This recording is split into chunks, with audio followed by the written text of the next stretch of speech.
Então vamos lá, né? Vamos começando aí, o material está aí, né, na fanpage, a gente disponibilizou o material. E aí a gente vai comentar aí, acerca da apuração do resultado, né, julgue o item subsequente. Que foi a primeira questão aí que está aí na tela, né? Acerca da apuração dos resultados, julgue o item subsequente. A insubsistência ativa e insubsistência do passivo são termos sinônimos e corresponde ao desaparecimento de um passivo, o que implica a geração de uma receita. Aqueles termos lá de insubsistência, né? Uma insubsistência ativa, né? Terminou em ativa, aquela coisa que a gente fala que isso é receita, né? E o que é que significa uma insubsistência ativa? Alguma coisa que deixou de existir e que é positiva. E o que é que deixa de existir e é positiva é um passivo. Então, insubsistência ativa e insubsistência do passivo são termos sinônimos, beleza, né? E corresponde ao desaparecimento de um passivo, o que implica a geração de uma receita, né? Perfeito aí, né? Questão de número 1. Aí essa questão de número 2 é que eu falei que existe a possibilidade de nós termos aí questões da Lei 6.404, principalmente aquela parte lá, eu diria do artigo 183, se você quiser dar uma lida. Critérios de avaliação de ativo, certo? Aí vamos lá. Se determinada empresa fixar o ano civil como período base para seu exercício social, mas for obrigada a adotar um ciclo operacional maior que o ano civil, então as dívidas dessa empresa serão classificadas no passivo circulante ou exigível a longo prazo, de acordo com o prazo do ciclo operacional, né? Então o que é que acontece, pessoal? A classificação de circulante e não circulante é de acordo com o que? Com esse, né, com o prazo de realização. Se for até o término do exercício seguinte, vai ser circulante. Após o término do exercício seguinte, vai ser não circulante. Agora, as empresas que tiverem esse ciclo operacional maior do que um ano, isso vai interferir em quê? Na classificação do que é circulante e não circulante. Certo? Se tiver dentro do prazo do ciclo operacional, vai ser circulante, e fora do prazo do ciclo operacional, após o ciclo operacional, vai ser não circulante. Certo? Agora, o que trata, né, quando é tratado isso aí, no artigo lá da Lei 6.404, ele fala, né, se tiver o prazo, né, se o ciclo operacional for maior que o exercício social, a classificação do que é circulante e longo prazo vão ter como base esse ciclo operacional. Certo? Então, olha só, ele não colocou passivo circulante e passivo não circulante, não. Ele colocou passivo circulante ou exigível a longo prazo. E o CESP, caindo numa coisa dessa, é para você considerar como certo. Por quê? Porque lá na lei ele fala, vai ser classificado no passivo circulante ou no longo prazo. Certo? Ele não fala lá não circulante, é circulante ou não ou longo prazo, porque pode ser o ativo realizável a longo prazo ou passivo não circulante. Certo? Então uma coisa dessa aí é para ser tratada aí como verdadeira, né? Então vamos lá, né? Olha só, ficar atento, e agora nós vamos entrar no que realmente vai cair aí, o que é que a gente espera aí, certo, pessoal? Questão de número 3, o relatório contábil financeiro de propósito geral não atende a todas as informações de que os investidores, os credores por empréstimos e outros credores existentes em potencial necessitam, nem mesmo elaborado no sentido de apurar o valor da entidade que reporta a informação. Então aí está o CPC 00, possivelmente tenhamos, eu apostaria que nós vamos ter uma questão desse CPC 00, e aí a gente lembrar aquelas coisas todas do CPC 00, né? As demonstrações são preparadas para os usuários externos, não atende a todas as informações que os investidores e credores, né, necessitam, né? Elas não são, né, não tem como objetivo apurar o valor da entidade, até ajudam, auxiliam, mas não tem esse objetivo. Os usuários primários, quem são investidores, credores por empréstimos e outros credores, né, necessidades diversas lá que cada um vai ter para auxiliar lá na tomada de decisões, né? Então ele fala aí, o relatório contábil de propósito geral não atende a todas as informações de que os investidores, os credores por empréstimos e outros credores existentes em potencial necessitam, nem mesmo elaborado no sentido de apurar o valor da entidade que reporta a informação. Perfeito, né? Verdadeiro, um importante item aí. Vamos lá, questão de número 4, né? Essa definição que nós temos lá no CPC 00 de ativo e passivo. Ativo tem um tripé do ativo. Os recursos controlados decorrentes de eventos passados que seja provável que vai gerar benefício para a empresa. O passivo, né? Dívida presente da empresa.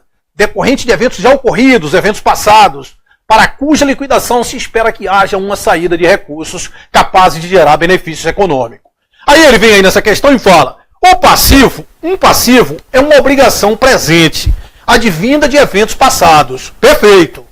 Sua liquidação não resulta necessariamente na saída de recursos financeiros, mas obrigatoriamente na saída de recursos econômicos. Questão dificilzinha, né? Chatinha aí, essa coisa de recurso econômico e recurso financeiro. Olha só, então tá verdadeiro que ele não resulta necessariamente na saída de um recurso financeiro. Por que, Silvio? Porque a gente pode liquidar um passivo sem sair, sem entregar dinheiro. Muitas vezes entregando uma mercadoria, muitas vezes prestando um serviço. Beleza, até aí tá beleza. Mas ele fala aí, não necessariamente na saída de recursos financeiros, mas obrigatoriamente na saída de recursos econômicos. Pessoal, não obrigatoriamente. O pronunciamento diz lá, é provável que haja uma saída. Não necessariamente vai ter essa saída de recurso econômico. A gente pode ter um perdão da dívida, certo? Então essa questão aí está falsa. Está falsa aí.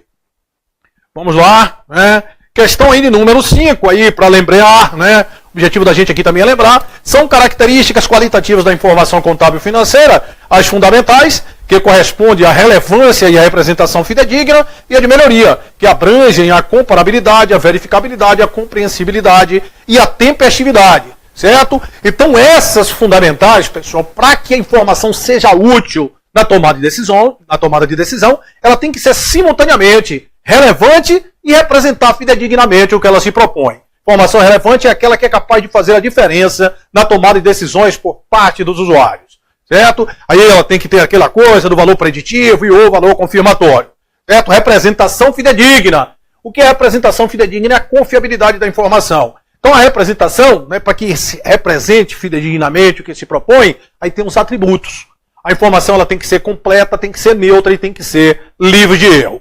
Certo? E as melhorias, não revestidas nessas características fundamentais, mas elas melhoram a qualidade da informação contábil. E a gente tem que tomar cuidado com essa comparabilidade, certo? Porque que cai bastante, que vai permitir o usuário compreender e identificar lá a similaridade e as diferenças entre os itens. Então é a única característica que você precisa mais de um item aí, é essa comparabilidade, certo? Então, portanto, o item 5 aí é um item verdadeiro, perfeito aí.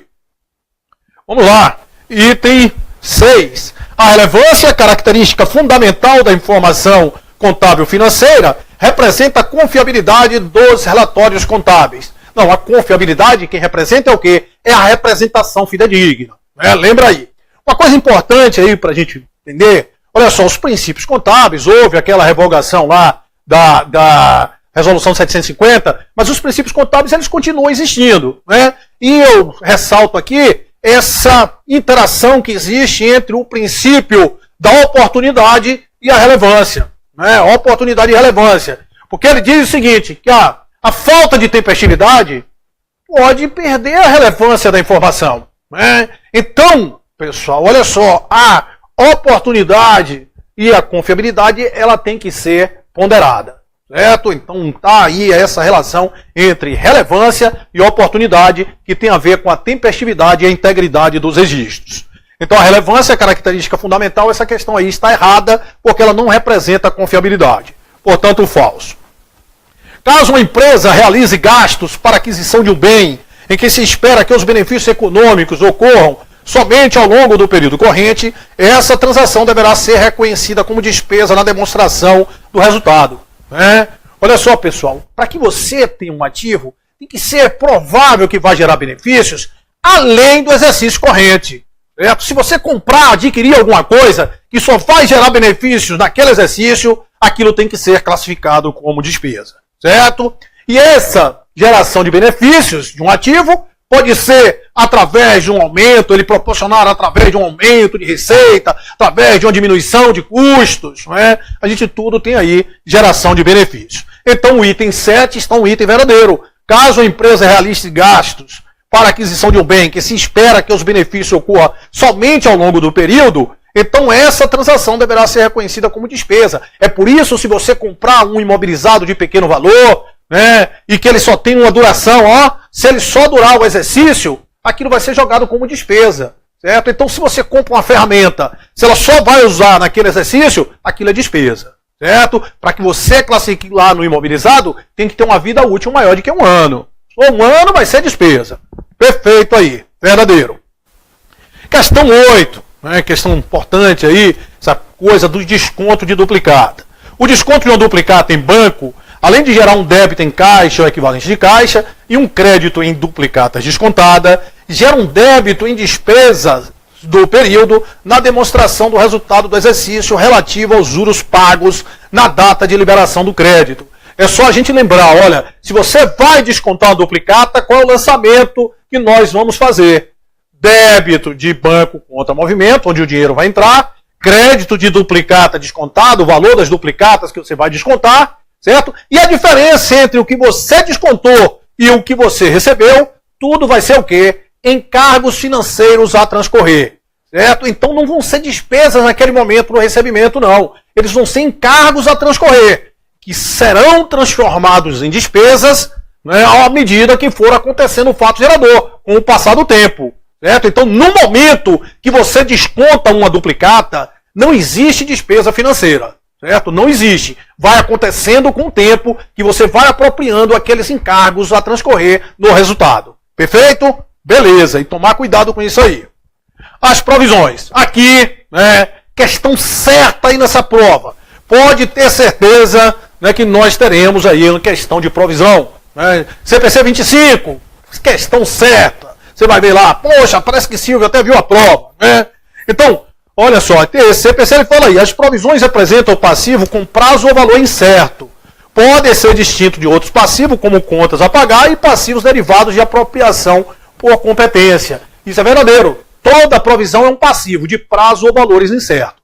Agora, não são aqueles passivos genuínos que nós temos lá contas a pagar, porque aquele é um passivo líquido e certo. As provisões, por sua vez, não é líquido e certo, porque existe uma certa incerteza, ó, com prazo ou valor incerto. Certo? Então tá, ele fala aí que as provisões representam o passivo com prazo ou valor incerto e podem ser distintas de outros passivos, como contas a pagar e passivos derivados de apropriação por incompetência. Perfeito, por competência, né? Perfeito aí. Questão de número 10. Olha só, um fabricante deve registrar um passivo líquido e certo relativo às garantias de reparo ou troca de seus produtos, dado aos compradores, se pela sua experiência passada for provável, ou seja, mais provável que sim do que não, que algumas garantias serão executadas pelos compradores. Olha só, pessoal, é essa coisa aí das provisões de garantia. Se você vende, você tem um histórico, né? Se você deu essa possibilidade lá de garantia lá para o comprador, isso se justifica sim você constituir uma provisão, né? Seja, né, decorrente de obrigações legais, contratuais ou não contratuais, certo? Se criou essa expectativa de que você vai cumprir com aquilo ali, deve ser criada a provisão. Agora, o erro da questão é que fala assim, deve registrar um passivo líquido e certo. A provisão não é esse passivo líquido e certo. Esse passivo líquido e certo são aqueles passivos genuínos. Você tem lá, ó, fornecedores, empréstimos. Esse aí são passivo líquido e certo. Certo? Portanto, aí a questão está errada. E se, né, não colocasse, né, deve ser contabilizada a provisão, qual o momento que é contabilizada essa provisão? É no momento que você vende. Quando você vende, já vai surgir uma obrigação. E a provisão, ela deve representar a melhor estimativa possível de saída de recursos lá que você vai ter na data do balanço. Certo? Então essas provisões elas estão sempre sendo reavaliadas. Beleza, vamos lá. Questão de número 11. As provisões são obrigações presentes. Olha só, se as provisões são passivos, elas têm que atender à definição do passivo, o tripé do passivo. E qual é o tripé do passivo? Dívida presente decorrente de eventos passados para cuja liquidação se espera que haja uma saída de recursos. Então ele fala aí, as provisões são obrigações presentes que devem ser reconhecidas como passivo, desde que se possa fazer uma estimativa razoável do seu valor. Beleza, né? Os passivos contingentes, no entanto, por representar as obrigações possíveis ou obrigações que não atendem ao critério de reconhecimento, não são reconhecidos como passivo na contabilidade. Exatamente. Os passivos contingentes, pessoal, eles não são reconhecidos. Eles vão ser divulgados em notas explicativas. As provisões não. ela atende os critérios, elas vão ser reconhecidas e vão ser divulgadas também em notas explicativas, certo? Nem todo passivo contingente vai ser divulgado em nota explicativa. Aquela que se avaliar, né, e perceber que a chance de haver uma saída de recurso é remota, você não vai nem divulgar em notas explicativas. Então, quando é que você tem um passivo contingente?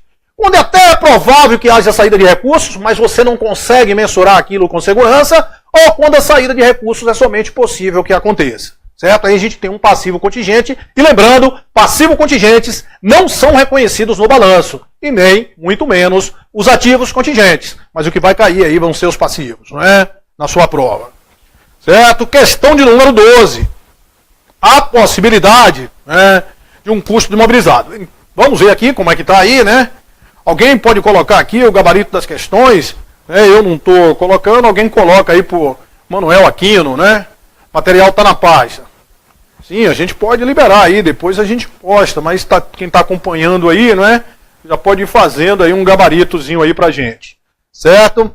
Então, pessoal, paramos aí na questão de número 11, vamos lá, vamos voltar aí. Questão de número 12. A possibilidade de um custo de um determinado item do imobilizado ser mensurado com confiabilidade está entre as condições para que esse item seja reconhecido como ativo. Então nós temos lá o imobilizado, né? Lembrar, o imobilizado, a grande coisa do imobilizado é estar em uso, certo? A empresa não precisa ter a propriedade, desde que assuma os riscos, os benefícios, controle o imobilizado, né? Ele vai ser registrado no imobilizado. Agora, claro, para você reconhecer um ativo, né, ele tem que ser provável que os benefícios, imobilizado, provável que os benefícios vão fluir para a empresa e você consiga mensurar o custo do imobilizado com segurança. Aí você reconhece, né? Então ele fala aí a possibilidade de o custo de um determinado item do imobilizado ser mensurado com confiabilidade está entre as condições para que esse item seja reconhecido como ativo. Perfeito. Né? Tem que saber, conseguir mensurar com segurança. Beleza. Aí vem aí o item, né, 13, esse CPC também com grande chance, que é o CPC que trata de imobilizado, o CPC 27. Né? A depreciação de um ativo somente deve ser contabilizada a partir do momento em que o ativo estiver efetivamente em uso. Não. Olha, você começa a depreciar um bem a partir do momento que ele estiver nas condições pretendidas pela administração. Então, se você comprou em determinada data, comprou em janeiro, instalou em junho, estava já nas condições, mas só foi utilizar em dezembro, você começa a depreciar em junho. Certo? A depreciação ela deve iniciar no momento que estiver disponível para uso. Certo? E não efetivamente em uso como foi dado aí. Portanto, questão 13 é falsa e alternativa. Aí questão 14, o valor da depreciação de um ativo imobilizado pode ser calculado por vários métodos perfeitos, né? Linha reta, quantidade produzida, cotas decrescentes, mas uma vez escolhido, o método deve ser mantido até a baixa do ativo em questão. Isso é falso, né?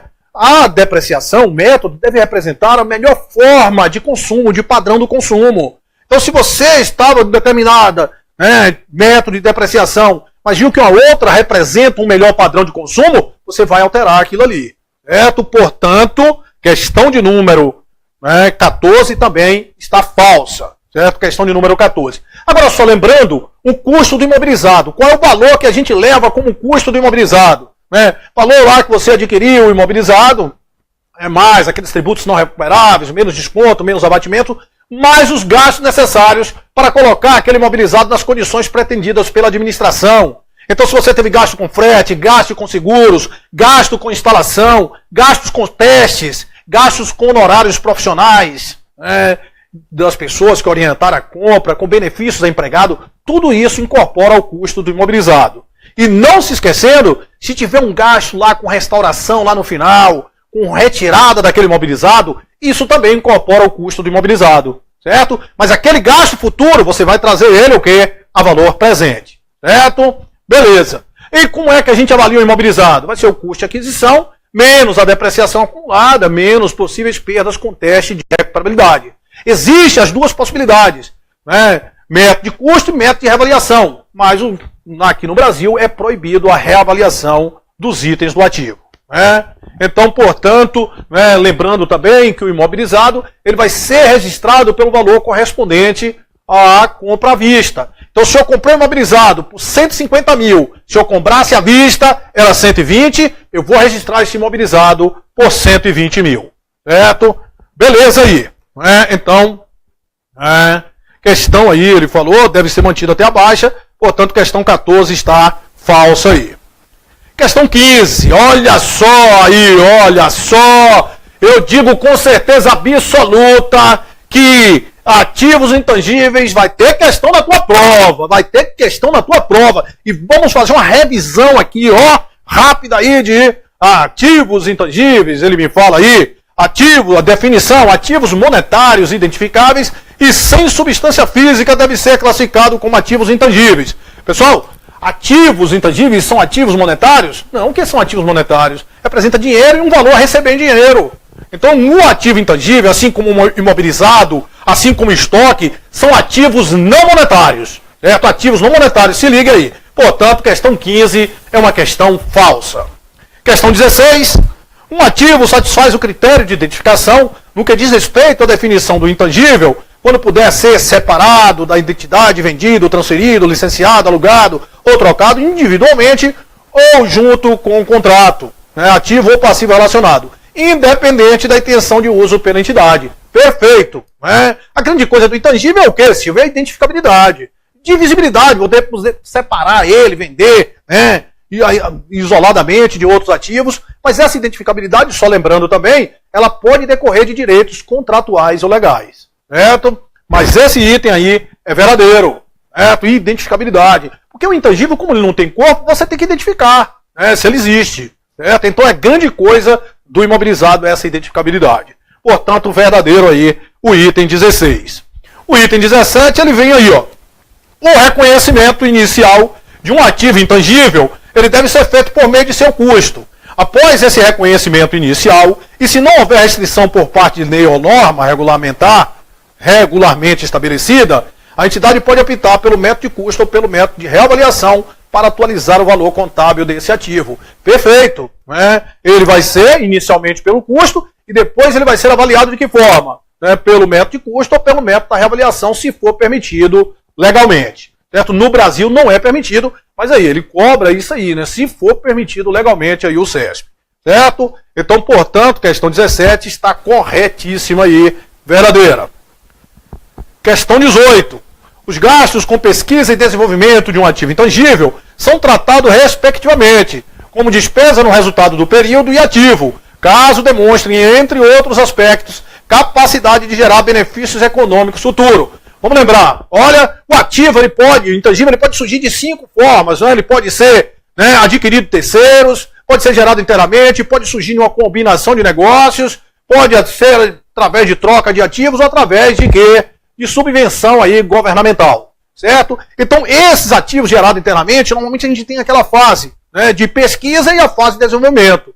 A fase de pesquisa, realmente, são tratados como o quê? Como despesa no resultado. A fase de desenvolvimento do produto, ela pode ser tratada como despesa, se ainda não atendeu todos os critérios de reconhecimento, ou como ativo intangível, se atendeu todos os critérios aí de reconhecimento. Então, o item está certo. Os gastos com pesquisa e desenvolvimento no ativo intangível são tratados, respectivamente, como despesa no resultado do período e ativo, caso demonstrem, entre outros aspectos, capacidade de gerar benefícios econômicos futuros. Perfeito. Vamos lá.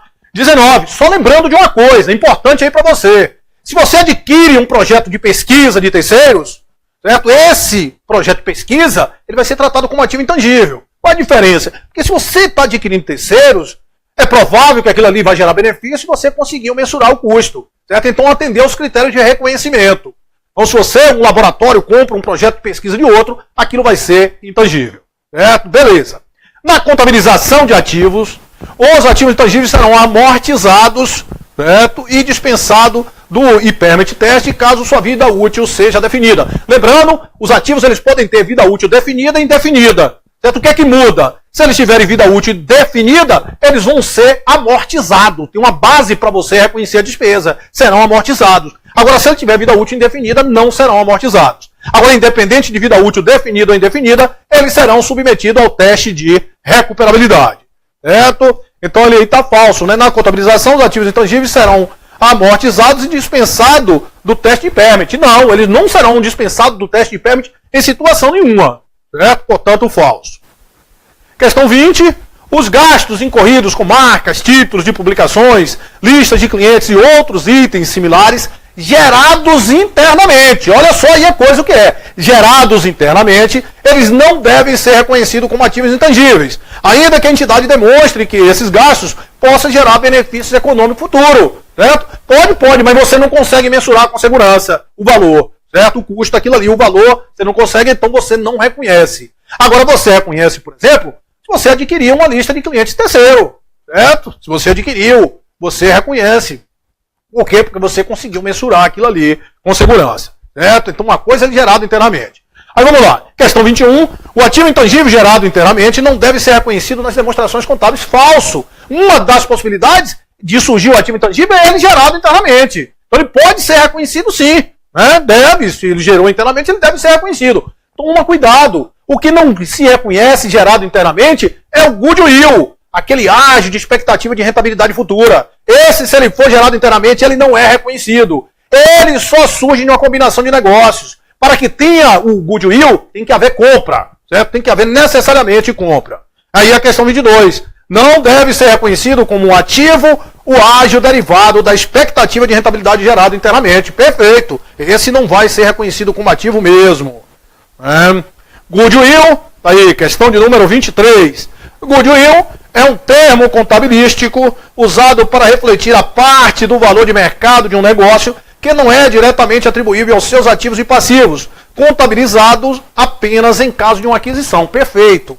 Só vai ser contabilizado no caso de aquisição e você não consegue associar o goodwill com nenhum ativo. Você pagou aquele valor a mais por causa de uma sinergia, por causa de uma expectativa de rentabilidade futura. E qual é? Como é que você sabe o valor do goodwill? É a diferença entre o valor pago e a participação nos ativos líquidos identificáveis. Certo? Aí a gente tem o goodwill. Questão 24. A aplicação do teste de valor recuperável a um ativo ou um grupo de ativos de longo prazo visa assegurar que seu valor contábil líquido não seja superior ao seu valor recuperável, definido como o menor valor entre o valor líquido de vendas e valor em uso. Olha, o CESP adora esse CPC 01. Vai ter uma questão lá desse CPC 01, teste de recuperabilidade. Pode ter certeza. E aí a gente tenta aqui, ver o que é que eles vão cobrar lá. Então, a aplicação a um ativo, um grupo de ativos, visa assegurar que o seu valor contábil líquido não seja superior ao valor recuperável. Tem que ficar com um valor que consiga recuperar. Definido como o maior valor e não o menor valor. Qual é o valor recuperável? É o maior valor entre o valor líquido de vendas e o valor em uso. Certo? É o valor justo líquido das despesas com vendas. Mas às vezes ele coloca valor justo, às vezes, se tiver valor justo, o CESP já considerou como certo isso aí em algumas vezes. Certo? É valor justo líquido das despesas com vendas e valor em uso. Mas aqui ele fala menor valor. E na realidade a gente sabe que é maior valor. A entidade deve testar anualmente o ágio pago por expectativa de rentabilidade futura em aquisições de participação societária que lhe permitam obter o controle da adquirida. Olha só, quando você vai fazer, pessoal, você só vai fazer o teste de recuperabilidade se houver indício de desvalorização no ativo. Certo? Se houver indício de desvalorização, o que seria indício de desvalorização? O bem está rendendo menos do que o esperado, o valor patrimonial da ação está muito maior do que o valor de mercado. Se houver indício de desvalorização do ativo, a gente submete ao teste de recuperabilidade. Agora, existem 3 situações que, independente de ter havido indício de desvalorização, você tem que testar pelo menos anualmente. Certo? Quais são essas situações? 3. Ativo intangível com vida útil indefinida. Certo? O risco de perda de valor dele é muito maior porque você não amortiza. Ativo intangível com vida útil indefinida. Ativo intangível ainda não disponível para uso. E o goodwill. Esses serão testados pelo menos anualmente. E isso adora cair na prova aí do CESP. Certo? Então ele fala aí que a entidade deve testar anualmente o ágio pago por expectativa de rentabilidade futura, goodwill, em aquisições de participação societária que lhes permite obter o controle da adquirida. O CPC ele trata dessa forma, testar anualmente. Mas as questões, esse anualmente e os outros 2, no mínimo, anualmente. Mas as questões, elas não diferenciam isso aí não, certo? isso do goodwill mesmo, já caiu umas 10 vezes, deve testar no mínimo anualmente, certo? Portanto, aí, verdadeiro. A reversão da perda por irrecuperabilidade de ativos deve ser reconhecida em contas de patrimônio líquido, em razão de sua natureza. Né? A reversão da perda por irrecuperabilidade deve ser reconhecida em patrimônio, né? Em conta de patrimônio. Né? Pessoal, quando você constitui uma perda por teste de recuperabilidade, aquilo ali vai gerar uma despesa no resultado. Quando você reverte, aquilo vai gerar uma receita. A reversão gera uma receita no resultado. Certo? Aí o pronunciamento traz que a regra é essa, gerar despesa e gerar receita. A menos que aquele bem tenha sido reavaliado, porque aí você utiliza o saldo da reserva de reavaliação. Certo? Aí sim, mas isso é a exceção. Certo? O normal é que na constituição da perda isso gera uma despesa e na reversão da perda isso gera uma receita. Certo? Então não vai para PL, isso vai para resultado. Certo? Portanto, questão 26, falsa. Caso tenha sido reconhecida uma perda de valor realizável em um goodwill e se constate em exercício subsequente que houve recuperação do valor realizável, a perda reconhecida deverá ser revertida até o montante do valor originalmente reconhecido como perda. Aqui tem uma coisa importante, pessoal. Olha, se você estimou que ia perder e depois não vai perder, é provável, houve uma valorização do ativo, você pega e reverte a perda.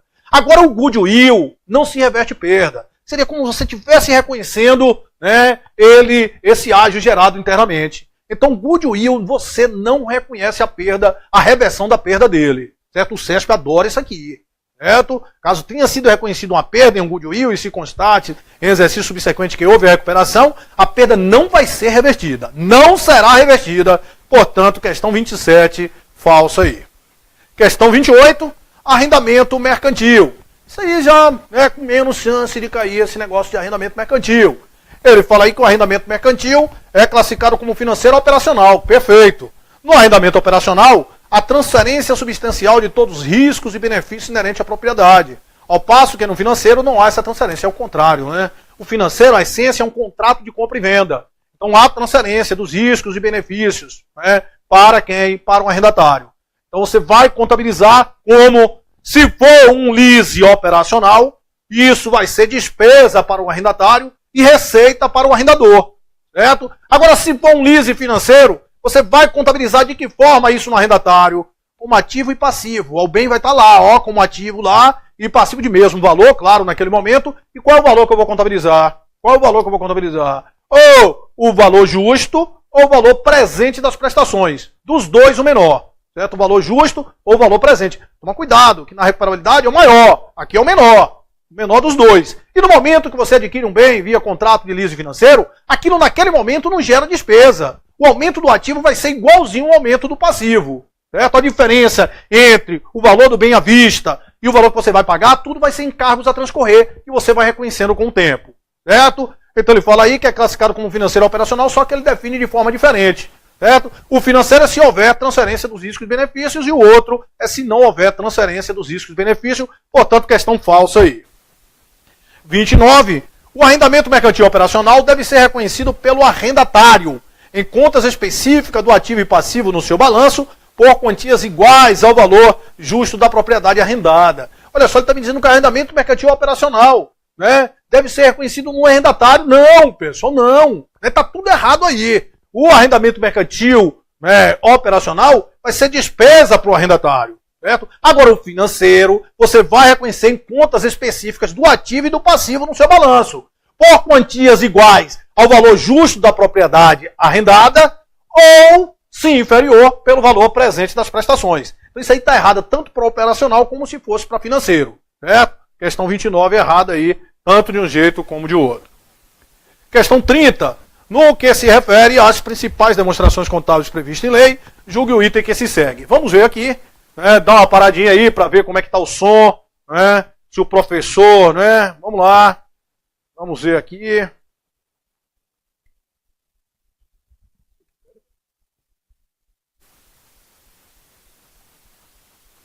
Deixa eu ver aqui.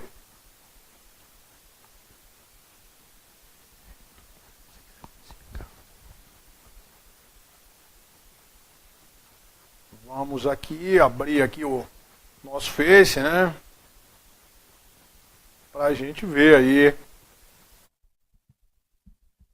gente vai continuar. Já já a gente está continuando. Só um minutinho.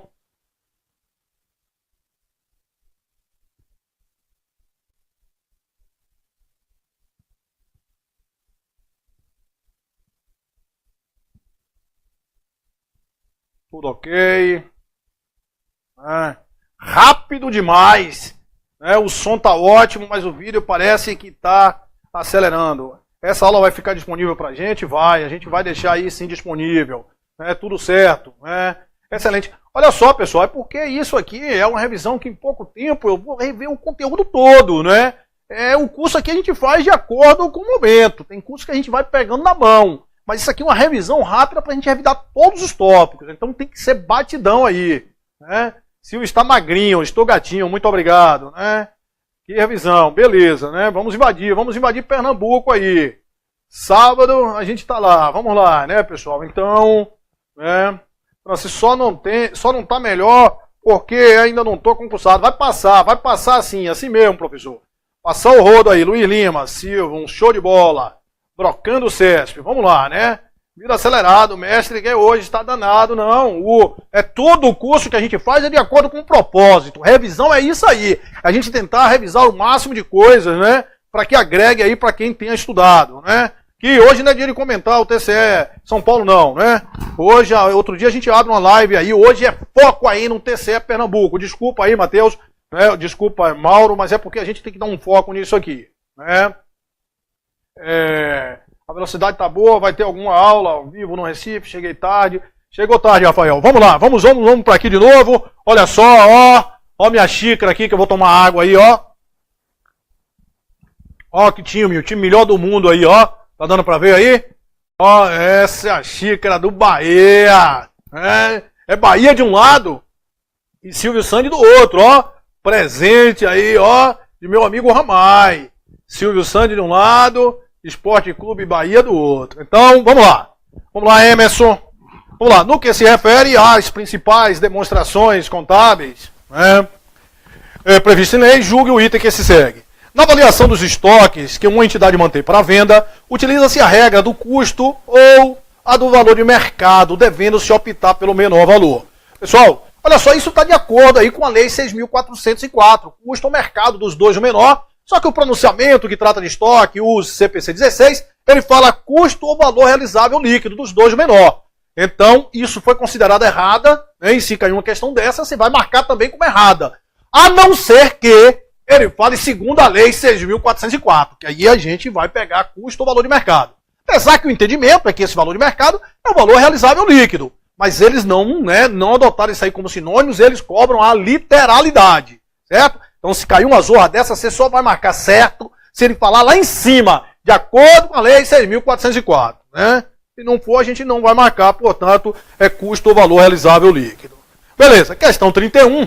Por uma questão de consistência contábil, se a empresa adota um método PEPs para valoração de um tipo de estoque, ela não poderá utilizar outro critério para valorização de outro tipo de estoque. Quer dizer que se ele adotou PEPs, vai ser PEPs para tudo. É isso que ele está dizendo, não pode ser adotado outro critério.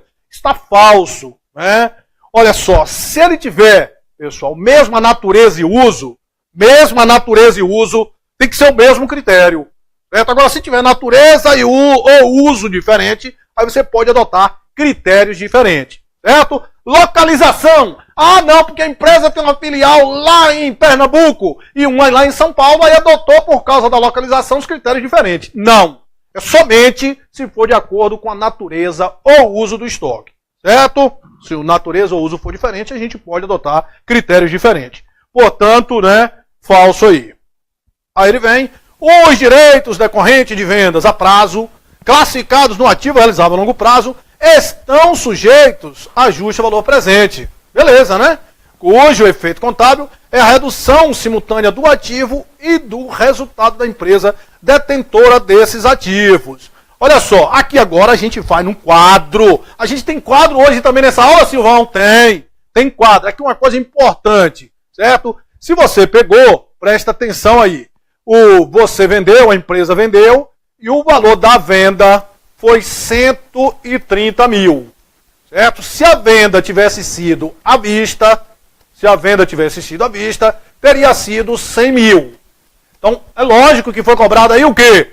Né? Foi cobrado juros. Né? E esses juros, como é que a gente vai dar tratamento nisso aí? Olha só, estou dizendo porque isso aqui é o que vai valer aí para a sua prova domingo.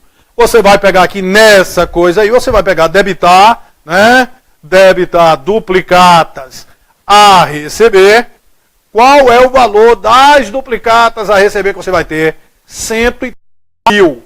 Vai considerar receita bruta de vendas, certo? 100 mil, certo? E o restante vai ser o quê? Receita financeira a apropriar. Ou ajuste a valor presente de quanto? De 30 mil, certo? Aí, isso aqui, né, em função desse tipo de coisa, o que foi que nós tivemos? Isso alterou o resultado lá na DRE, né, esse ajuste a valor presente alterou. Você era para considerar a receita de 130, como antes era feito, você considerou apenas uma receita bruta de quanto? De 100 mil. E isso alterou o ativo, Silvio? Alterou. Você vai ter uma duplicatas a receber de quanto? De 130 mil. Mas isso aqui vai vir ajustado por uma receita a apropriar ou um ajuste a valor presente, a mesma conta aí, no valor de quanto? De 30 mil. Certo? Então vai interferir no valor do ativo e vai interferir no valor do passivo. Agora, uma coisa importantíssima aí, você que está assistindo a revisão, é o seguinte, é que esse ajuste a valor presente que você fez aqui, ele interferiu no valor da receita bruta de vendas. Não interferiu? Interferiu. Certo? O ajuste a valor presente, ele vai interferir no valor da receita bruta de vendas. Certo? Interfere no valor da receita bruta de vendas. Eu não tratei a receita bruta de vendas como 130, eu tratei como 100 mil. Certo? Eu estou te falando isso porque esse lançamento ele pode ser feito de outra forma. Isso, a lei vai mudar. A gente sabe que, de acordo com a lei, as deduções de receita bruta para chegar à receita líquida, devolução, desconto condicional e abatimento. Certo? Não tem esse ajuste a valor presente. Certo? E você encontra por aí muito esse lançamento assim, duplicatas a receber, 130 mil, certo? Aí, receita bruta de vendas, 130 mil.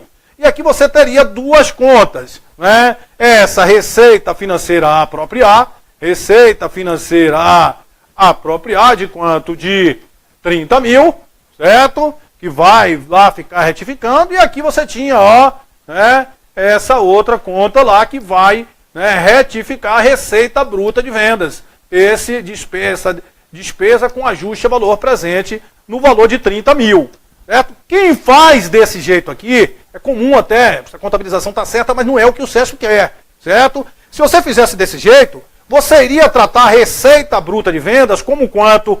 Como 130 mil. E o ajuste a valor presente ele não estava interferindo na receita bruta de vendas.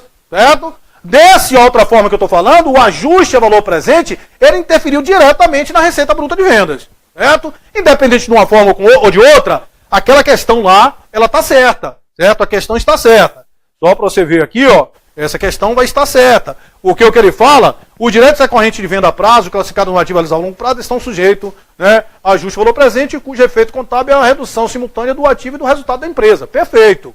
Né? Questão 33. Mas é por isso que eu queria chegar aí. O desconto a valor presente é requerido nos casos de passivos contratuais, devendo a taxa de desconto considerar o risco de crédito da entidade.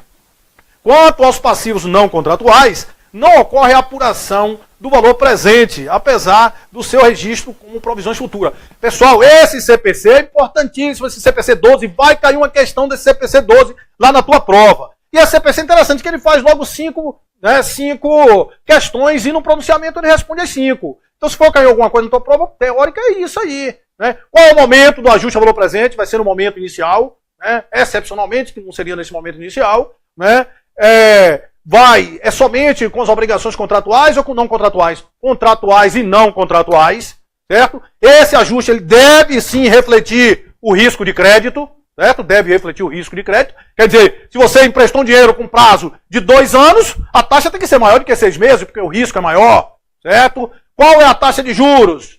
Vai ser exponencial, né? Não é linear, vai ser exponencial, certo? E o ajuste, né, ele fala também que deve ser feito antes aí dos impostos, certo? Então tomar cuidado com isso aí.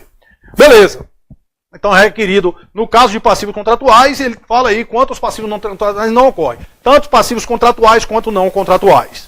Questão 34. Nesse caso, em uma compra a prazo, a diferença entre o valor à vista e o valor a prazo deverá ser contabilizado no momento da compra como despesa com juros. Pessoal, se você está comprando, a vista é 100 e a prazo é 130, aquela diferença de 30 mil vai ser despesa financeira. Mas não no momento da compra, vai ser despesa financeira no prazo do financiamento. Certo? No prazo do financiamento. No momento da compra não tem receita, não tem despesa. Certo? Então, nesse caso, em uma compra, a diferença entre o valor à vista e o valor a prazo deverá ser contabilizado no momento da compra como despesa de juros. Falso. No momento da compra vai ser encargos a transcorrer. Vai cair um negócio desse na tua prova, pode ter certeza. Certo? Portanto, aí, falso. Estaria certo se ele falasse no prazo do financiamento, seria reconhecido como despesa com juros. Aí, ó, com base na legislação societária, nos princípios fundamentais de contabilidade e nos pronunciamentos contábeis do CPC, julgue o item subsequente referente à elaboração de demonstrações contábeis.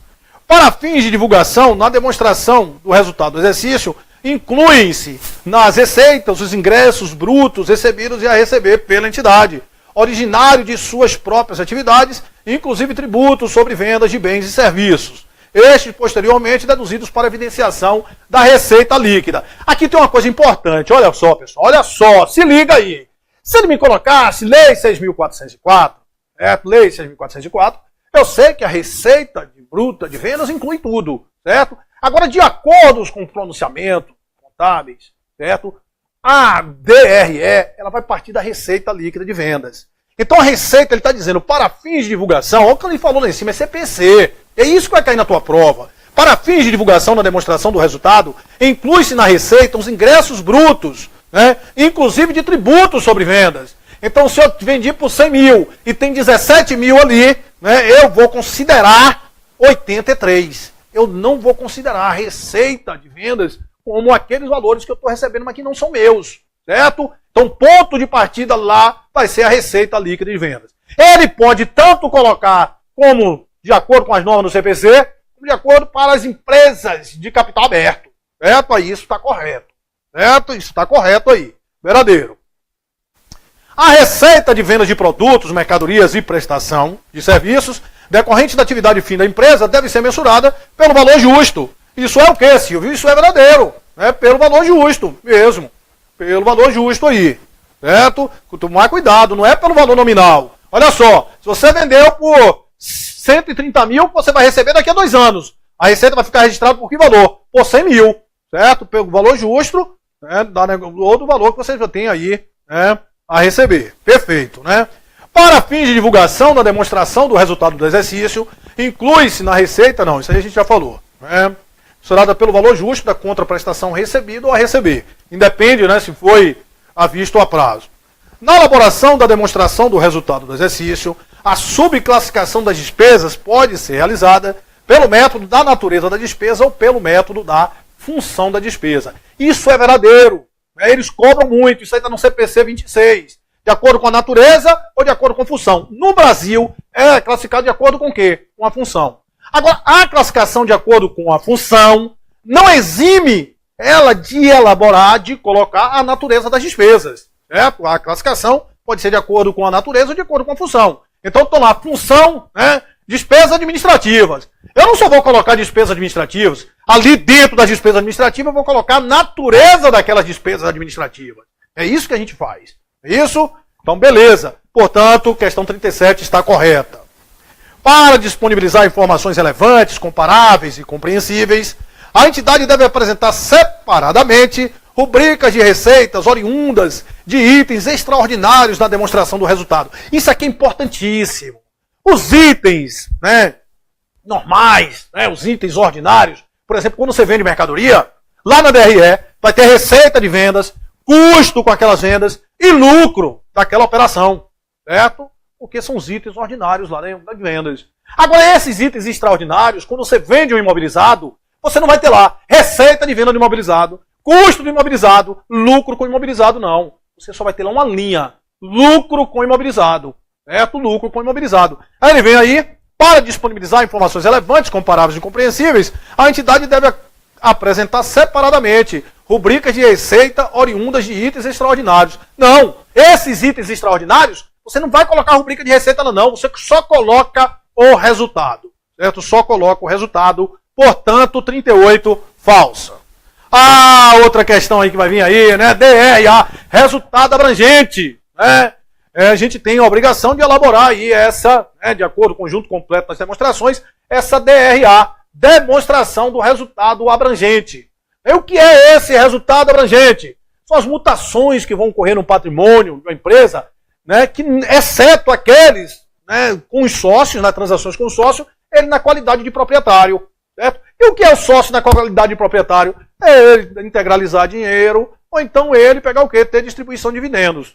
E isso não faz parte dos resultados abrangentes. Qualquer outra mutação lá dentro do PL vai compor aí esses resultados abrangentes. Certo? Então, pessoal, presta atenção. O resultado abrangente engloba tudo, o resultado abrangente. Certo? Então vai partir lá da DRE, você vai pegar lá o resultado do período, lucro ou prejuízo, depois você vai ter outros resultados abrangentes. O que são outros resultados abrangentes? Vai ser aquela variação na reserva de reavaliação, ganhos e perdas com aqueles instrumentos financeiros disponíveis para venda, ajuste de avaliação patrimonial, né? Ajuste de avaliação, né? Ajuste acumulado de conversão, ganhos e perdas com aqueles, né, rede de fluxo de caixa, e ganhos e perdas com aqueles planos de benefícios lá, de contribuição, de benefício definido. Planos de aposentadoria lá de benefício definido. São os 5, eu acho que vale a pena você gravar esse negócio. Isso aí compõe os outros resultados abrangentes. E nós temos a participação no resultado de abrangente de investidas avaliado pelo MEP. Só são esses 3 itens da DRA. E depois você tem o resultado abrangente total do período. Certo? A DRA, o ponto de partida da DRA, vai ser o resultado do exercício. Aí depois você tem outros resultados abrangentes, aqueles 5. Certo? Esses 5. Depois a participação nesses outros resultados abrangentes. Certo? E o resultado abrangente total do período. Essa demonstração de resultado abrangente, pessoal, ela vai ter que ser elaborada separadamente. Certo? Ela não pode vir lá junto com a DRE. Certo? A DRE tem que ser isolada. Ela não pode, uma coisa que o CESP adora colocar, é que ela pode vir lá na DMPL. Não pode. O que pode, o que vai vir lá na DMPL são os outros resultados abrangentes. O resultado abrangente. Mas a DRA não. A DRA é elaborada de forma separada.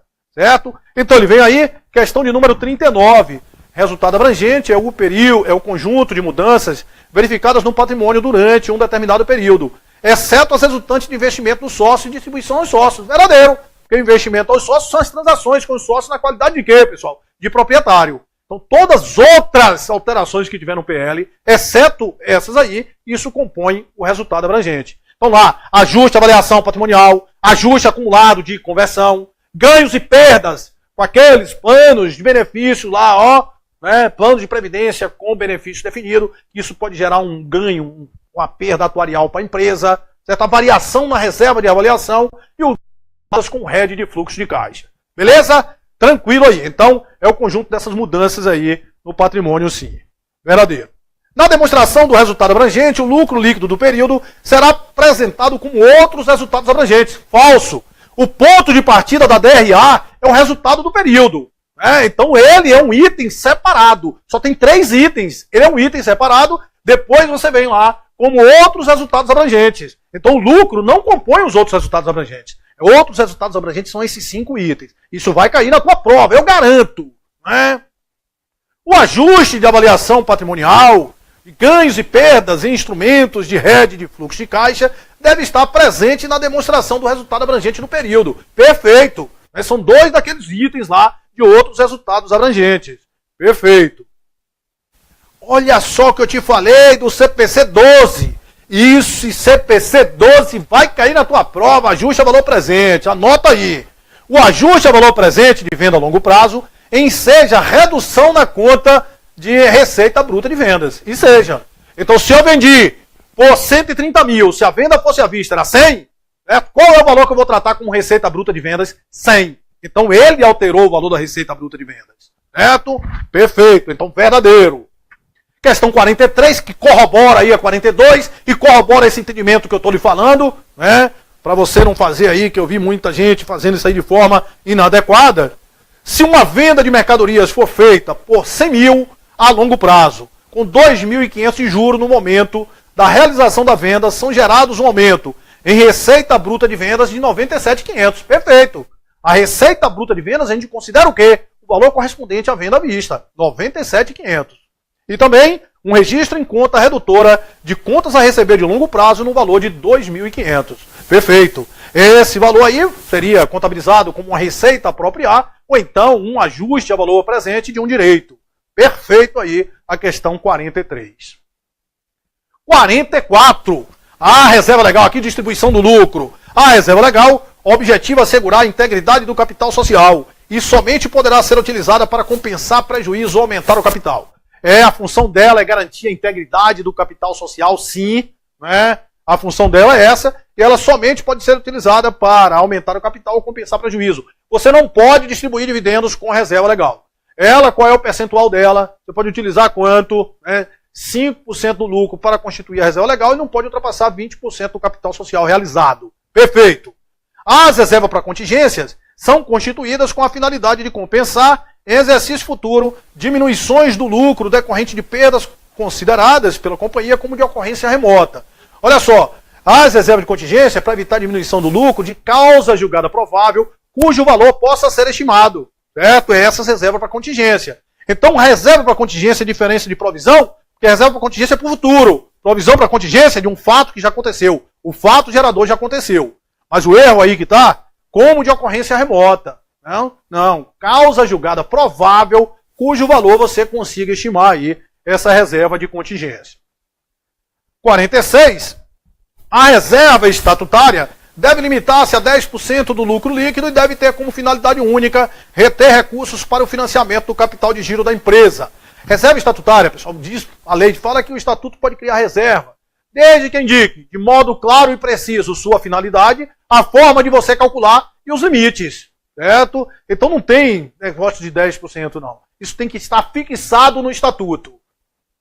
A reserva de lucros a realizar pode ser constituída no exercício em que o valor do dividendo obrigatório ultrapassar a parcela realizada do lucro líquido do exercício. Perfeito. Os dividendos ultrapassarem o valor do lucro líquido realizado, eu posso constituir uma reserva facultativa. Nessa condição, o valor da reserva de lucro a realizar, se constituída pela empresa, será igual à diferença entre o montante do dividendo obrigatório e a parcela realizada do lucro do exercício. Perfeito. Ô Silvio, qual é esse lucro realizado? Eu tenho um lucro do exercício. Se eu tiver naquele lucro ali uma parte, olha só, 3 coisas ali para você gravar e ir para o CESP. Certo? Se eu tiver uma parte daquilo ali correspondente a lucro que eu vou ganhar, só vou receber em longo prazo, vendi, mas só vou receber daqui a 3 anos. Aquilo é um lucro na venda de longo prazo. Eu tenho que excluir daquele lucro, porque aquilo é um lucro não realizado.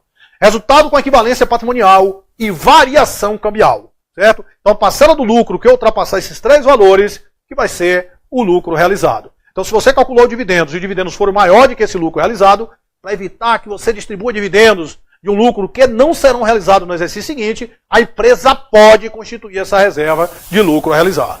E se não for utilizada para compensar prejuízo, ela vai fazer parte da base de dividendos no momento que ela for realizada. Certo? Não existe previsão para a gente aumentar capital, por exemplo, com essa reserva de lucro a realizar. Aí vem 48. As reservas de incentivos fiscais, que são reservas de capitais. Pessoal, reservas de incentivos fiscais são reserva de lucro, certo? Essas reservas que foram isso aí, pessoal, aquelas doações, subvenções, que antes isso eram sim reserva de capital. Hoje as doações e subvenções vão ser receitas, obedecendo ao regime de competência, certo? Então, recebeu, aí atendeu lá os critérios, você reconheceu como receita, isso transita pelo DRE. A empresa, se não quiser pagar tributo, destina para essa reserva de incentivos fiscais e exclui da base de cálculo dos dividendos. Então, eu não posso dizer que as doações e subvenções que antes eram reserva de capital, hoje são reserva de lucro. Não, hoje são receitas. Agora, eu posso afirmar que se destinou para essa reserva de incentivos fiscais, essa reserva de incentivos fiscais é sim uma reserva de lucro. Certo? Portanto, falso. 49. A conta ágil na emissão de ações é uma conta de reserva de capital, integrante do patrimônio líquido. Perfeito. Reserva de capital, sendo creditada quando o valor captado na emissão de ações supera o preço de oferta ou supera o valor dos registros das ações que compõem o capital social. né? E nós temos a figura do ágio na emissão de ações. Hoje nós temos 3 reservas de capital: ágio na emissão de ações, produto de alienação das partes beneficiárias, dos bônus de subscrição, e existe a previsão da reserva da correção monetária do capital. E essa está extinta, né, correção monetária, com a lei 9.430 lá de 96. Mas tem essa previsão. Se voltar, a gente tem já essa reserva de capital. Se determinada empresa fizer uma chamada de capital e vender 500 novas ações mediante a cobrança de um ágio de 10 centavos de real em relação ao preço nominal das ações anteriormente integralizadas, o ágio deverá ser integralizado como receita não operacional. Pessoal, se liga aí, uma coisa que eu vou te falar, que você pode acertar uma questão lá na prova sem saber nada. Tudo que tiver na sua prova, se tiver se acha assim, receita não operacional, pode sentar na madeira e marcar errada, certo? Não existe mais, contabilmente, essa figura de receita não operacional. Isso existe na analisação do imposto de renda, certo? Então, se tivesse qualquer coisa, receita não operacional, errado, certo? Errado. Isso aí vai ser o quê? Uma reserva de capital, ágio na emissão de ações. Você pode ter o ágio na emissão de ações, ações com valor nominal, é a parcela que ultrapassa o valor nominal das ações. Se as ações não tiverem valor nominal, vai ser o que ultrapassar o valor que você destinar para o capital social. E pode surgir esse ágio na emissão de ações também na conversão de debêntures em ações. Você tinha uma dívida lá de debênture de 100 mil e só deu 80 mil de ações, você cobrou um ágio de 20 mil. Beleza.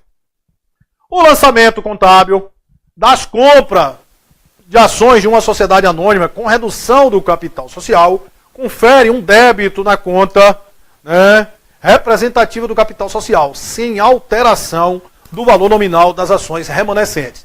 Olha só uma coisa importante. Essas operações com ações em tesouraria, ela não interfere o resultado do exercício, certo? Vendeu, comprou ação de tesouraria, não interfere. Se teve lucro na venda de ações de tesouraria, se teve prejuízo, não interfere no resultado, certo? Mesmo se houver custo de transação. O custo de transação, quando da aquisição das ações de tesouraria, elas vão incorporar o custo das ações. Certo? Comprei por 100, mas tive um custo de 5, as ações vão ficar lá registradas por 105. E na venda, se tiver custo de transação, elas vão ou diminuir o lucro ou aumentar o prejuízo. Então, as transações com ações em tesouraria, mesmo que tenham custo de transação, não vão interferir o resultado do exercício. Agora, ele está me dizendo que você comprou ações de tesouraria para diminuir e vai com redução do capital social, vai tirar aquelas ações de circulação, certo? Pessoal, se você tirou as ações e diminui o capital social, certo? As ações que vão estar lá, pessoal, ela vai ficar com o mesmo valor nominal. Eu tinha 100 mil ações e o valor daquele capital era 100 mil. Aí eu tirei 20 mil de circulação e diminuí o capital em 20 mil. O valor que vai ficar lá vai ficar o mesmo real, certo? Agora, se você pega, compra as ações de tesouraria, né? Vai de tirar aquelas ações de circulação, mas sem diminuição do capital social, aí as ações elas passariam a ter um valor nominal diferente, porque aí tira a paridade. Eu comprei as ações, mas não mudei o valor, entendeu? Então se liga aí, isso está verdadeiro aí, a questão 51. Questão 52, de acordo com o regime de competência, os custos de transação incorridos na aquisição de ações de emissão própria devem impactar o resultado da entidade no exercício em que for efetuado a transação. Só os custos, eu falei que operações com ações de tesouraria não interferem no resultado do exercício, mesmo que tenham tido o custo de transação, porque na compra vai para o custo das ações. Na venda, ou vai diminuir o lucro, ou vai aumentar o prejuízo, mas isso vai ser debitado numa conta de IPL. Não interfere o resultado, portanto, 52 é falso. Vamos lá, 53. O recebimento de uma subvenção caracteriza a prova conclusiva de que as condições a elas associadas sejam cumpridas. Falso, né? Não é prova de nada. Não importando no método de contabilização a ser adotado, a forma como essa subvenção é recebida. Assim, um reconhecimento da receita de subvenção governamental, no momento de seu recebimento, será admitido independente do cumprimento das condições necessárias à sua efetivação. Não, se você tem obrigações a serem cumpridas, essa subvenção ela vai ficar lá no passivo, certo? Como receita diferida até que você cumpra essas obrigações, certo? Se você recebeu, por exemplo, um ativo que ele é depreciável, vai ficar lá no passivo. Até que aqui a gente tem uma base para reconhecer a receita, a gente vai reconhecer com aquela despesa com depreciação. Agora, uma coisa interessante é você saber o seguinte, olha só, elas vão para resultado obedecendo o regime de competência. Então, até que atenda aquilo ali, fica no passivo, não é isso? As subvenções vão ficar lá como uma receita. Vai apropriar. Perfeito. Agora, se você receber um bem que ele não tenha nenhuma obrigação e não é depreciável, aí excepcionalmente já pode ir direto para o resultado. Mas nunca vai direto para onde? Para o PL. Certo? Tem que transitar para o resultado. Agora, pode ir toda de vez ou pode ir aos poucos, vai ficar lá no passivo e indo aos poucos. Portanto, falso. Vai depender, né, da forma da subvenção. A parcela do lucro do exercício que tenha sido gerado por doações e subvenções governamentais pode, por decisão da Assembleia Geral, ser destinada à constituição da reserva de incentivos fiscais. No entanto, essa parcela não pode ser excluída da base de cálculo do dividendo obrigatório. Estava tudo certo até o final. No entanto, essa parcela ela deve ser excluída. Se você destinou para não pagar tributo, né, você tem que excluir da base de cálculo dos dividendos. Ou assim você tem que votar e tributar. Certo? Portanto, questão 54, falso aí. Questão 55. Os custos de transação incorridos na aquisição de ações de emissão própria, estou comprando ações, né, em tesouraria, ele disse são registradas em conta do PL, como acréscimo ao custo das ações de tesouraria no momento da aquisição. Isso é verdadeiro. Se eu adquirir ações de tesouraria, né, olha só, por 100, e ela teve um custo de transação de 5, eu vou registrar aquelas ações de tesouraria com 105. Eu vou acrescer aquele custo de transação ao custo das ações. Perfeito aí. Né? Esse pronunciamento pode ser que caia uma questão aí na tua prova. Aí vem aí, a demonstração de lucros ou prejuízo acumulado evidencia os ajustes de exercícios anteriores que tenham resultado da retificação de erro imputável a determinado exercício e que não possa ser atribuído a fato subsequente. Essa DLPA é uma demonstração obrigatória de acordo com a Lei 6.404, mas não compõe um conjunto completo das demonstrações de acordo com o CPC 26. É substituída por quem? Pela DMPL. E lá nós temos, né, na DLPA, nós vamos ter a destinação para as reservas, os dividendos, e lá nós temos ajustes de exercícios anteriores, que é decorrente, né, da mudança de critério contábil ou de erro imputável a determinado exercício que não pode ser atribuído a evento subsequente. Certo? Beleza. Agora a gente tem que tomar cuidado. Né? Por quê? Porque se ele falar uma sociedade de capital aberto, pronunciamento, essa DLPA não é. Né? Vai ser obrigado quem? A DMPL, que é um demonstrativo muito mais completo. Aí ele fala, e outra coisa que ele fala, né? Muitas vezes ele fala, esses ajustes aí vão constar na DMPL. Sim, se a empresa elaborar a DMPL, isso aí vai constar na DMPL. Agora, não é toda mudança que vai, uma mudança de critério contábil vai constar na DMPL? Não, ela só vai constar na DMPL ou na DLPA, se a empresa não tiver obrigada a elaborar a DMPL, se aquela mudança de critério contábil necessitar algum ajuste. Se houver mudança de PEPs para média ponderada e o sistema não era estagnado, não era inflacionário, aquilo não vai ter necessidade de nenhum ajuste, certo? Então, somente se for necessário o ajuste é que você vai instalar ou na DLPA ou na DMPL. Então, portanto, né, ele fala, evidencia os ajustes, verdadeiro, aí a questão 56. 57, não podem constar da demonstração das mutações do patrimônio líquido de uma empresa as modificações das quais seus proprietários participam em qualidade diferente da de proprietário. Pessoal, existem dois tipos de modificações que você tem no PL de uma empresa. Né? São as modificações que compõem os resultados abrangentes e as outras nos sócios, com os sócios na qualidade de proprietário. São esses dois tipos. Né? Então está falso. E pode sim. Não tem esses dois tipos de alteração lá no PL. Certo? Portanto, falso.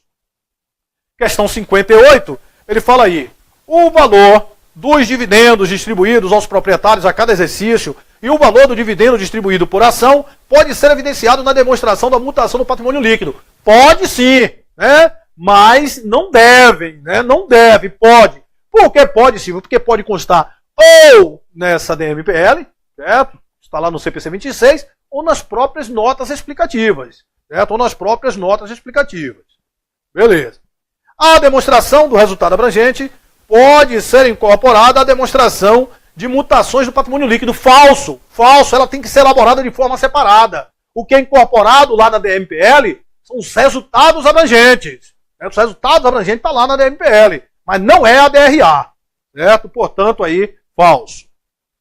Os ativos financeiros classificados na categoria de disponível para venda estão sujeitos à avaliação pelo seu valor justo. Beleza, né? Disponível para venda. Devendo-se reconhecer o efeito dessa avaliação como outros resultados abrangentes, enquanto os referidos ativos financeiros não forem baixados na contabilidade. Se eles forem destinados à negociação disponível para venda, eles vão ser avaliados a valor justo. Qual é a diferença? Se eles forem destinados à negociação, esse ajuste a valor justo vai para o resultado. Agora, se eles forem disponíveis para venda, esse ajuste a valor justo vai para onde? Vai para a conta de ajuste e avaliação patrimonial. Que isso sim é uma conta que compõe os outros resultados abrangentes. Portanto, 60, verdadeiro aí. Vamos lá, 61.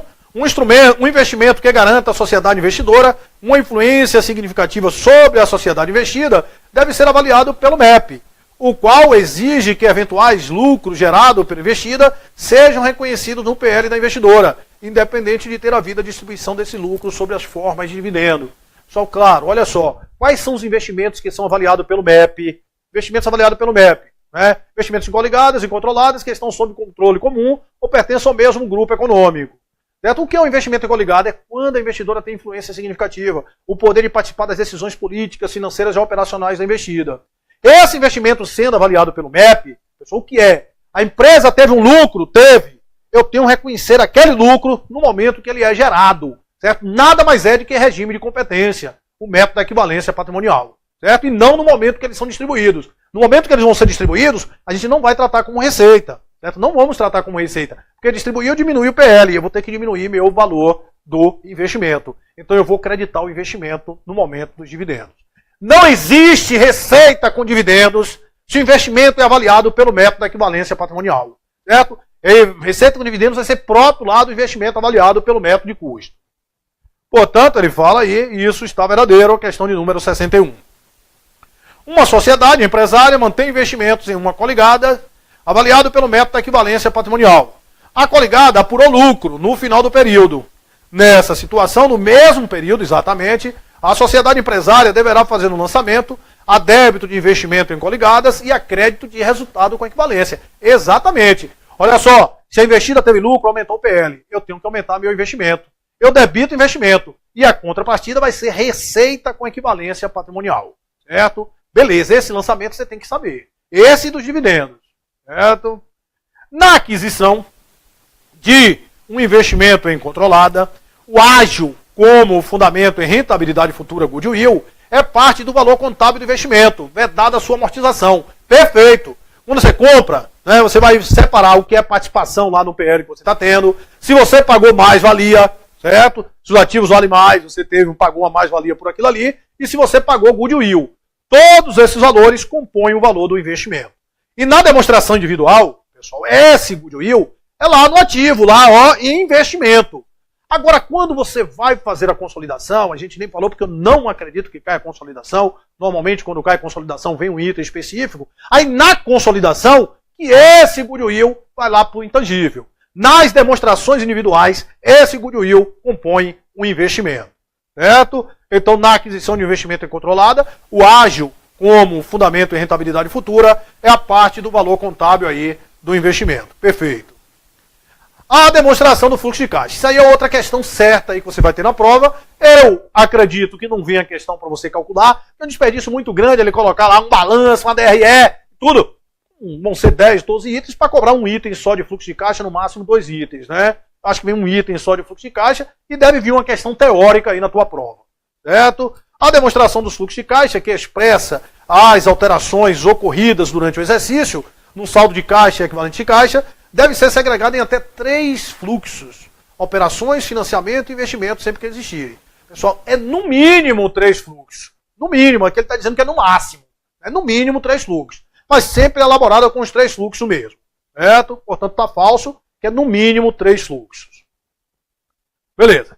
Para as entidades obrigadas à apresentação da DFC, que optarem pelo método direto, é recomendável a apresentação da conciliação entre o lucro líquido e o fluxo de caixa das atividades operacionais. Elas podem elaborar tanto pelo método direto quanto pelo método indireto. Agora, quem elaborar pelo método direto tem que fazer sim essa conciliação do lucro. Certo? Tem que fazer essa conciliação do lucro.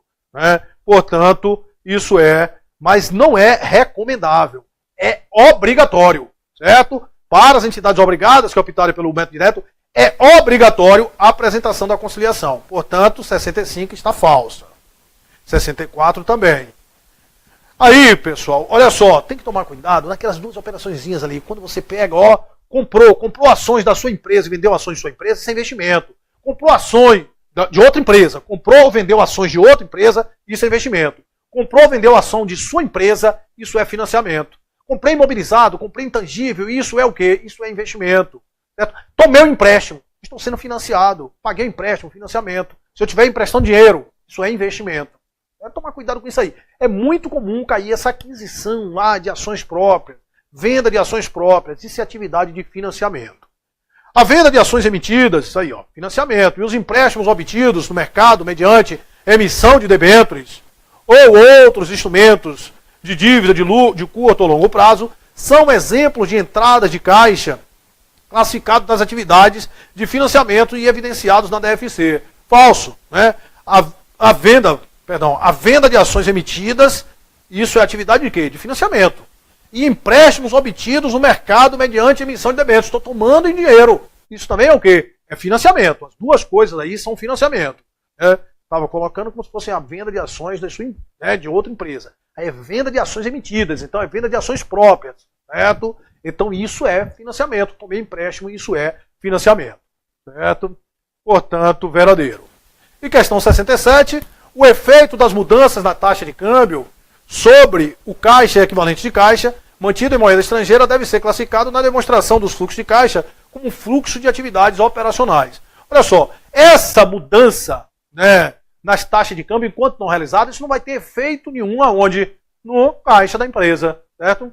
Não vai ter efeito nenhum no caixa. Só que isso interferiu, lá aumentou lá o valor lá da DRE, né? Então, pessoal, olha só, essa variação cambial, decorrente de caixa, equivalente de caixa, isso não gera fluxo de caixa, certo? Mas a gente vai tratar isso aí lá na DFC. A gente vai ter, lá na DFC, quando a gente montar, a gente vai ter fluxo decorrente da atividade operacional, de investimento, de financiamento.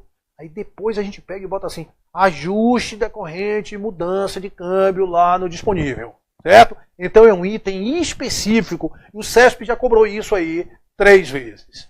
Beleza, pessoal? Então, aqui a gente, né, termina aí nossa revisão. Essa parte dos índices, né, esses índices de liquidez, nós vimos aí, né, coloquei até aula disponível, isso deve ser revisto. Eu acho que vão cair 2 índices, possivelmente um índice de liquidez, e eu apostaria, né, em uma questão lá de índice de mobilização do PL. Tomar cuidado com o índice de liquidez seca, né? E você pega, normalmente, né, os bancos cobram como ativo circulante menos estoque. Eu até concordo mais com o CESP. O CESP, se tiver despesa antecipada, ela também vai abater no ativo circulante da empresa. Então, se pedir índice de liquidez seca, ativo circulante, menos estoque, menos despesa antecipada sobre o passivo circulante. Aí se lembra que você não vai ficar estudando aqueles índices, alavancagem, EBITDA, aquela zona toda, não. É índice de liquidez, né? E lá você vai ver aqueles índices de endividamento que nós vimos, né? Participação do capital de terceiros, né? Composição da dívida, imobilização do PL e, fora isso, aqueles índices econômicos. Quais são os índices econômicos? Os índices de lucratividade e os índices de rentabilidade. Certo? Índice de lucratividade e índice de rentabilidade. Então é isso aí que você precisa saber de índice. Te garanto que não vai cair nada mais do que isso aí. E índice é uma questão muito boa, que você dá uma olhadinha, né? Já sabe, já gravou, olha ali no domingo de manhã e vai lá e mata a pau aí nessas 2 questões aí que vão cair na tua prova. Vão cair 2 questões de índice, você vai ver lá, né? Então vamos ver aqui agora, né? Dá uma olhada aqui nas perguntas, e aí que teve, né? Pessoal, e aí, me fala aí, né, o que foi que acharam aí da revisão. Marilene 24 tá errada, né? Deixa eu só ver aqui rapidinho. 24, estamos falando que a questão 24, vamos aqui rapidinho. Olha só, questão 24. A aplicação do teste de valor recuperável a um ativo ou um grupo de ativos de longo prazo visa assegurar que seu valor contábil não seja superior ao seu valor recuperável. Essa parte aí está certo. O que está errado é definido como o maior valor, que é o valor recuperável. Né? Valor mestre, excelente revisão. Chuta quantas questões para a prova. Né? Eu chuto aí, conforme eu falei, pessoal, entre 10 e 12 questões aí na tua prova. Né? Entre 10 e 12 questões. Acho que a prova vai estar aqui, você vai ver. Né? Vai ver, vamos lá, né? Obrigado, até sábado, até sábado. Na questão 66, a venda de ações não seria saída de caixa? 66, rapidinho, né? 66. O que é que ele me fala aqui na 66? As vendas de ações emitidas. Sim, ele está me falando, né? As vendas de ações emitidas, sim. Seriam sair, você está vendendo ações. Eu estou vendendo ações, está entrando caixa. E os empréstimos obtidos está entrando caixa também. Né? Venda de ações emitidas, eu estou vendendo ações, então está entrando dinheiro. E os empréstimos obtidos estão entrando dinheiro. Ele fala, isso é um exemplo de entrada de caixa, classificado nas atividades de financiamento. Imagina você, se você está vendendo ações, você está vendendo ações suas, isso é integralização de capital, isso é entrada de recurso, certo? Isso é entrada de recurso. Né? Valeu, Daniel Salomão aí, um abraço, né? Gabarito aí da questão 67, tá falso, não vai ser em atividade operacional não, tá falso aí. Ao meu ver, no edital só tem índice de endividamento e estrutura, e análise horizontal e vertical. Milton, negativo, está lá, índices econômicos, certo? Está lá sim, índice econômico e financeiro, né? Índices econômico e financeiro. Então pode ter certeza aí que vai cair índice econômico e financeiro. Índices econômicos, pessoal, está lá, né? José Antônio Silvio, o entendimento do CESP aí agora não vi, né? Na questão 67 são atividades operacionais mesmo. Não, 67, isso aí não é para ser considerado o efeito dessa mudança de câmbio não é para ser considerado como nada, como operacional, nem investimento, nem financiamento. Vai vir no item separado como um ajuste. Certo, mestre? Excelente aí, 30. Professor, os índices econômicos estão na última aula do reta final. Né? Exatamente, no última aula do reta final. Né? Não, entendi, no 56, valeu. Houve erro no gabarito da questão 35. Vamos ver aqui que a gente pode... Eu faço, você vê aí que né? Vou fazendo aqui, não trouxe gabarito nem nada. Pode ser que na hora não vi alguma coisa. Para fins de demonstração, na demonstração do resultado, inclui-se na receita os ingressos brutos recebidos e a receber pela entidade original de suas próprias atividades, inclusive tributos sobre vendas. E isso aqui foi uma questão do CESP, levando em consideração os pronunciamentos contábeis, né? Isso aqui está falso, o 35 está falso, certo? O 35 está falso. A gente vai se ver lá, né? A gente vai se ver olha lá, item 1, análise econômico-financeira. Pessoal, análise econômico-financeira é isso aí, certo? Análise econômico-financeira, índice econômico e índice financeiro. Não cair o índice de atividade. E tem mais, eu aposto como vai cair aí esses índices, né? Esses índices econômicos aí. Estarei aí sábado, né? Em Recife aí, né? Estaremos aí, vamos fazer uma revisão, levar aí umas questões novas aí, com certeza, questões aí própria para a gente matar pau aí nessa revisão. Né? Então, pessoal, aqui a gente vai finalizar aí nossa live, né? Desejo assim do fundo do coração, né? Que vocês tenham, façam uma boa prova no domingo. E outra coisa, nesse momento agora, tem que ter, né, uma inteligência emocional, porque muita gente passa ou perde num concurso nesses últimos dias que antecede a prova. Então procura descansar bem, né? Procura dar uma relaxada, na véspera, evitar aquelas tensões também, a gente vai estar lá para dar uma relaxada, chegou em casa, dormir, né? A grande coisa, eu acho, do sábado para domingo é dormir bem, para no outro dia estar com a cabeça boa, para lembrar de tudo aí que a gente falou e detonar aí no concurso. Beleza? Então um grande abraço, fé em Deus que vai dar tudo certo aí.